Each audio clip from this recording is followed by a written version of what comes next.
क्यों पाकिस्तान असल में ये वॉर जीत गया? ऑपरेशन सिंदूर से एक बात तो बिल्कुल तय हो गई कि भले ही मैदान जंग में भारत की जीत हुई हो, लेकिन असल जीत तो पाकिस्तान की हुई है। क्या अगर ऑपरेशन सिंदूर के बारे में हमें जो भी कहानी बताई जा रही है वो सिर्फ आधी सच्चाई हो? क्या अगर हमारी मीडिया, हमारी गवर्नमेंट हमसे झूठ कह रही हो और असली सच्चाई ये है कि हम वॉर जीते ही नहीं? तो पाकिस्तान का दिन के उजाले में दुश्मन को मुंह तोड़ जवाब। पाक फौज की हिकमत अमली और मुंह तोड़ जवाब से हर पाकिस्तानी खुशी से निहाल है। पाकिस्तानियों के जश्न जारी है। कई इंडियंस आज ये बात मानते हैं। चाइना, टर्की, कतर और इवन कुछ हद तक यूएस जैसे देश तो इस नैरेटिव को सपोर्ट भी कर रहे हैं और यही पाकिस्तान की सबसे बड़ी जीत है, मगर इंडिया की सबसे बड़ी हार। 7 मई 2025 के दिन इंडिया ने पहलगाम हमले के जवाब में ऑपरेशन सिंदूर को लॉन्च किया था।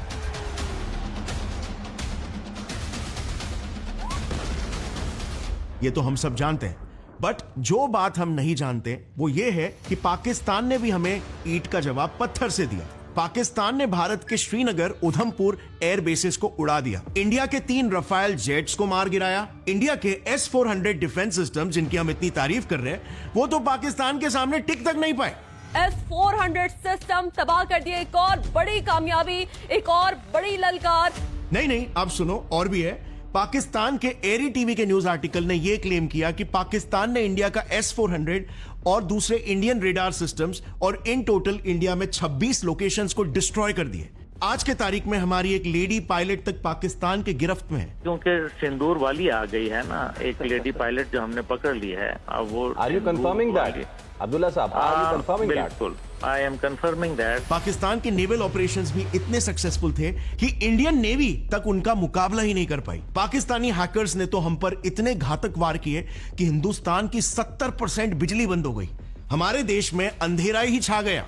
जो हमारे हैकर्स लड़े हैं, 70% बिजली का निजाम हैक कर लिया आपने। वहाँ की जो मेन वेबसाइट्स हैं वो हैक कर ली। इससे ज्यादा आप उनसे और क्या एक्सपेक्ट करते हैं? क्या टेक्नोलॉजी में हम सलाम है सबको। हम कितने टेक्नोलॉजी में एडवांस है हमें नहीं पता। सो अंत में इंडिया के पास जब कोई ऑप्शन नहीं बचा तो हमें मजबूरन यूएस के पास जाकर सीज फायर की गुजारिश करनी पड़ गई। हमारे फॉरेन मिनिस्टर बेचारे S जयशंकर जी को तो पब्लिकली पाकिस्तान से माफी तक मांगने पड़ गया। आज मैं देश भर से क्षमा मांगने आया हूं। हमने विचार किया था कि पाकिस्तान को 4 हिस्सों में बांट देंगे, लेकिन आज हालात बिल्कुल उलट हो गए हैं। पाकिस्तान ने हमें ऐसा करारा जवाब दिया है कि हमारी अपनी जमीन पर बगावत के बीज बो दिए हैं। और तब कहीं पर जाकर 10 मई को पाकिस्तान के पीएम ने अपनी अवाम को बधाई देते हुए ये ऐलान कर दिया कि इस जंग में पाकिस्तान की जीत हो गई है। अफवाज पाकिस्तान की कामयाबी के साथ साथ पूरी पाकिस्तानी कौम की फतह है। साबिक कप्तान शाहिद आफरीदी का फौज से मोहब्बत का अपना अंदाज, फौजी यूनिफॉर्म पहनकर रैली की क़यादत की। भारत ने जो सबसे बड़ी उनसे कैलकुलेशन गलत हुई है वो ये हुई है कि उसको हमारी अफवाज का पता नहीं चला कि हमारे पास स्किल्स और टेक्नोलॉजी क्या है। आप मानो या ना मानो, लेकिन आज तक पाकिस्तान का बच्चा ये मानता है कि 1999 का कारगिल वॉर और 1965 का इंडिया पाकिस्तान वॉर में पाकिस्तान की जीत हुई है। मूत पीने वाले ये कारगिल की मार भूल गए हैं। इंडिया को सारा लपेट करके ना वहाँ पे पाकिस्तान का झंडा लगेगा, क्योंकि 2 दफा हमने इनको बख्श दिया था। 1947 की जंग हुई, पाकिस्तान जीता। क्यों? उसके पास कलमे की ताकत है। कारगिल मैं as an army chief I am proud. पहली दफा हिंदुस्तान को मैं बहुत फख्र से कहना चाहता हूँ, गर्दन से पकड़ लिया था हमने। इनफैक्ट कई प्रोमिनेंट इंटरनेशनल मीडिया ने तक यही रिपोर्ट किया है कि इंडिया के खिलाफ पाकिस्तान वॉर जीता, और यही मेरे हिसाब से पाकिस्तान की सबसे बड़ी जीत है। देखो, पाकिस्तान इंडिया के साथ एक अलग गेम ही खेल रहा है, और वो गेम है नैरेटिव कंट्रोल का। सिर्फ नेशनली अपने देश में ही नहीं बल्कि इंटरनेशनली भी। आज के जमाने में एक जंग सिर्फ मैदान में नहीं बल्कि मेरे और आपके मोबाइल फोन्स में भी लड़ी जा रही है, और इसमें पाकिस्तान हमसे जीत रहा है। ये एक ऐसा deadly 6th generation propaganda warfare है जिसमें खुद इंडिया के साइबर सिक्योरिटी चीफ ने एक्सेप्ट किया है कि भारत इस जंग में पाकिस्तान से बहुत पीछे है। चलो समझते हैं कि हम इसमें पीछे क्यों हैं and why this war matters to. Bharat को ये पंगा लेना बहुत महंगा पड़ा है। पाकिस्तान ने जवाबी वार में एयरबेस। हर साल 6 सितंबर को पाकिस्तानी डिफेंस डे मनाते हैं 1965 वॉर जीतने की खुशी में। और कोई नहीं बल्कि खुद पाकिस्तान के एक न्यूज आउटलेट द नेशन ने ISPR के प्रोपेगेंडा को एक्सपोज करते हुए यह आर्टिकल लिखा, जिसमें उन्होंने एक्सपोज किया कि 1965 वॉर हारने के बाद आयूब खान की डिक्टेटरशिप रेजीम और पाकिस्तानी आर्मी को जनता के विद्रोह से बचाने के लिए ISPR ने वॉर जीतने की झूठी रिपोर्ट छापनी शुरू कर दी थी। आप बस इमेजिन करो ISPR का पाकिस्तानी मीडिया पर किस लेवल का कंट्रोल है।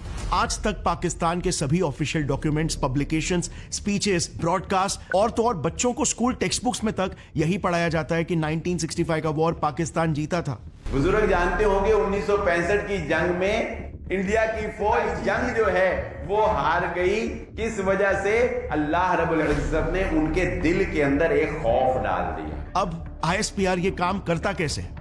इसे बहुत ही जल्द हम समझेंगे, लेकिन उससे पहले समझते हैं कि इंडिया फेक न्यूज को बस्ट कैसे करता है। आज के समय में इंडिया के special cyber cells AI models और डेटा साइंस का यूज करके मिस इन्फॉर्मेशन को मशीन लर्निंग टॉपिक पर। सबसे पहले यह समझते हैं कि पाकिस्तानी आर्मी का मेन मकसद क्या है, और वो है इंडिया को किसी भी तरह से पाकिस्तान का सबसे बड़ा विलन बताना। क्योंकि अगर इंडिया विलन है तो पाकिस्तानी आर्मी नेचुरली एक मसीहा की तरफ पोजीशन हो सकती है, जो कि उनकी जनता को विलन से बचाने के लिए हमेशा तैनात रहती है। आपको स्कूल में बताया गया कि इंडिया हमारा दुश्मन है। हाँ। क्या दुश्मनी है इंडिया की और हमारी? वो कहता है कि हम मुस्लिम ना रहे और सारे इंडियन बन जाए। दिमाग में इंडिया को लेकर क्या कॉन्सेप्ट है, क्या ख्यालात है? दुश्मन है हमारे, वो हमारा सबसे बड़ा दुश्मन है, पाकिस्तान का सबसे बड़ा दुश्मन है। हमेशा हमारे से हारता रहा है, नफरत फैलाता है। हमारे वहाँ पे मुसलमान बहन भाई हैं, वहाँ पे जुल्म करते हैं उनपे। हमारी आर्मी दिल्ली की गेट पे जाके पाकिस्तान का झंडा लगा। इनको इतना मारेंगे ना, घर में घुस घुस के मारेंगे। अब ये बात वहां की जनता के दिमाग में अच्छे से इंडोक्ट्रिनेट करने के लिए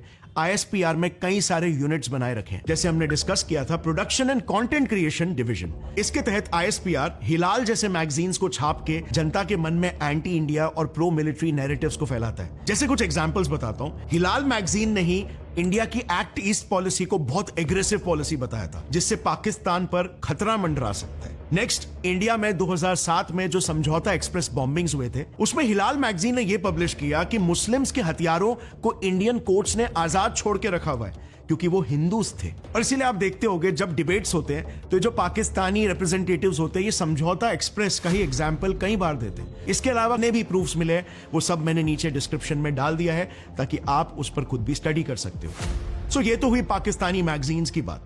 अब मूवीज के थ्रू भी सिमिलर नैरेटिव को पुश किया जाता है। जैसे 2019 में ही एक ISPR प्रोड्यूस पाकिस्तानी सीरियल ऐद है वता चुना, पाकिस्तान के ISPR के साथ कोलैबोरेट करना, collaboration to build a secret army of mercenary journalist against India. कई क्रेडिबल मीडिया रिपोर्ट्स के हिसाब से 2015 में टर्की और पाकिस्तान ने एक joint info war pact sign किया, जिसके तहत पाकिस्तान की ISI और टर्की की इंटेलिजेंस एजेंसी MIT मिलकर TRT वर्ल्ड और एनाडोलू एजेंसी जैसे मीडिया आउटलेट्स के साथ एक एंटी इंडिया प्रोपेगेंडा नेटवर्क खड़ी कर रही है। रिपोर्ट्स के हिसाब से 2015 से 2017 के बीच टर्किश मीडिया हाउसेस ने वेस्टर्न जर्नलिस्ट को निकालकर पाकिस्तानीज और कश्मीरी जर्नलिस्ट को इतने एग्रेसिवली हायर करना स्टार्ट किया कि आज TRT वर्ल्ड जैसे मीडिया हाउसेस के एडिटोरियल और स्ट्रेटेजिक रोल्स में 1/4 पोजीशंस पाकिस्तानीज और कश्मीरी से ही भर गए। इसमें अब चाइना भी बिल्कुल पीछे नहीं है। जुलाई 2023 की ही न्यूज है, जिसमें खुद पाकिस्तान ने ही ओपन मीडिया में अनाउंस किया कि अब चाइना भी पाकिस्तान के साथ मिलकर इंफॉर्मेशन वॉरफेयर लड़ने वाला है। उन्होंने यह भी अनाउंस किया कि पाकिस्तान अब एक इंटरनेशनल न्यूज चैनल भी खोलने वाला है, जो कि वेस्टर्न नैरेटिव्स को काउंटर करेगा और पाकिस्तान की पोजीशन को सॉलिडिफाई करेगा। एंड 0 मार्क्स फॉर गेसिंग, ये चैनल कंप्लीटली चाइनीज फंडेड ही होगा।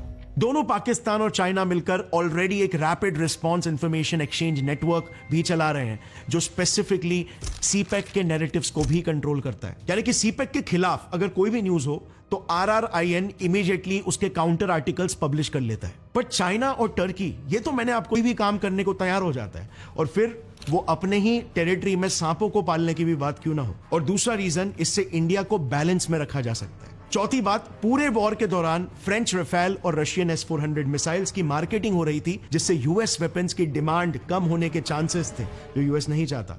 और ये बात भी सब जानते हैं कि US earns a lot from wars. In fact weapon trade तो यूएस की इकोनॉमी का एक मेजर पार्ट है and US can not afford to lose it. ऐसे और भी कई रीजंस है जिसके लिए लिटरली एक पूरा अलग ही वीडियो बन सकता है। But the main point is कि पाकिस्तान के सपोर्ट के दौरान भी सभी देश अपनी ही लड़ाई लड़ रहे हैं, सब अपना इंटरेस्ट देख रहे हैं। But all in all ISPR का ये प्रोपोगेंडा वॉरफेयर एक बहुत ही स्ट्रॉन्ग स्ट्रैटेजी है, जिससे मैदान पे ही ना सही लेकिन सोशल मीडिया में लोगों के दिमाग में इंटरनेशनल नैरेटिव शेप करने में पाकिस्तान वॉर जीत जाता है। मगर हमारा देश हमेशा इसमें ही मार खा जाता है। हम पाकिस्तान को कितना भी फोड़ दे रियलिटी में, लेकिन दुनिया के सामने ये न्यूज जाता है, जैसे आप लीमॉन्ड के आर्टिकल को ही देख लो, वो ये बता रहा है कि यार पाकिस्तान ने इंडिया को मुंह तोड़ जवाब दिया। पाकिस्तानी एयरफोर्स के पायलट्स ज्यादा ट्रेंड थे इंडियन पायलट से। सो फ्रांस और यूरोपियन कंट्रीज में ये खबरें पहुंच रही है। इंटरनेशनल लेवल पर अगर देखें तो retired lieutenant general Rajesh Pant ji ने इसको कश्मीर के एग्जाम्पल से बहुत ही अच्छे तरीके से समझाया। उनके वर्ड्स में, पाकिस्तान पर अपने ही देश पर अगर कोई आपदा आती है तो खुद के ही देश को ओपनली सपोर्ट करने से पहले 100 बार कतराते। आप सोचो ऐसा क्यों है कि पाकिस्तान की जनता, पाकिस्तान के सेलिब्रिटीज ओपनली अपने टेररिस्ट बैकिंग गवर्नमेंट को सोशल मीडिया पर सपोर्ट कर रहे हैं, लेकिन इंडियन सेलिब्रिटीज खुल के अपने देश को ही सपोर्ट नहीं कर पा रहे, क्योंकि उनकी जनता के साथ आज हमारे देश के भी कई सारे लोग पाकिस्तान के ही प्रोपोगेंडा का शिकार बने हुए।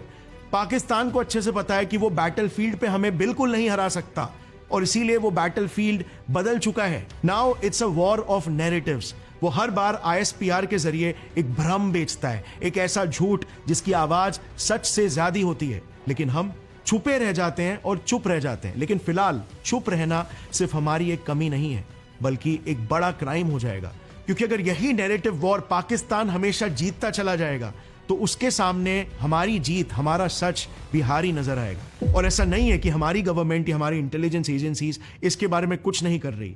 जितनी चीजें मीडिया में आने दी जाती है उससे कई ज्यादा चीजें बैक एंड पर चल रही होती है। लेकिन फिलहाल मेरे हिसाब से as civilians, as citizens of India, हम क्या कर सकते हैं? हमें सबसे पहले तो पाकिस्तानी एजेंडा का शिकार बनना ही बंद करना होगा, ज्यादा अवेयर होना होगा और इंडिया के पर्सपेक्टिव, इंडिया के स्टैंड्स को पूरे कन्विक्शन से दुनिया के सामने लाना होगा। हमें गर्व से अपना सीना चौड़ा करके पूरी दुनिया को बार बार याद दिलाना होगा कि पाकिस्तान एक टेररिस्ट ऑर्गेनाइजेशन है और इंडिया जैसी सेफ डेमोक्रेटिक कंट्री और कोई नहीं है। भूलिए मत, इंडिया की आबादी और इंडिया की यूथ पॉपुलेशन पाकिस्तान से कहीं ज्यादा है। अगर हम सब मिलकर पाकिस्तान के इन फेक नैरेटिव्स को अपना कुछ समय निकाल कर या बस सही वीडियोस को भी शेयर करके सपोर्ट करेंगे तो इनके फेक नैरेटिव्स की आग में हम पूरा समुद्र बहा देंगे। सो बिल्कुल अंडर एस्टिमेट मत करिए कि कितनी पावर तो हमारे हाथों में भी है।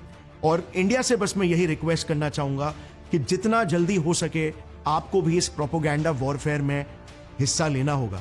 आपको पाकिस्तान को मुंह तोड़ जवाब देना होगा और सबसे इंपॉर्टेंट, आपको कई सारे इंटरनेशनल न्यूज पोर्टल बनाने होंगे। जैसे फॉर एग्जाम्पल एक कतर जैसी छोटी कंट्री अगर अल जजीरा बना सकती है तो इंडिया जैसा एक बड़ा अपकमिंग सुपर पावर क्यों नहीं बना सकती? And with that thought in mind, thanks for watching this video. See you.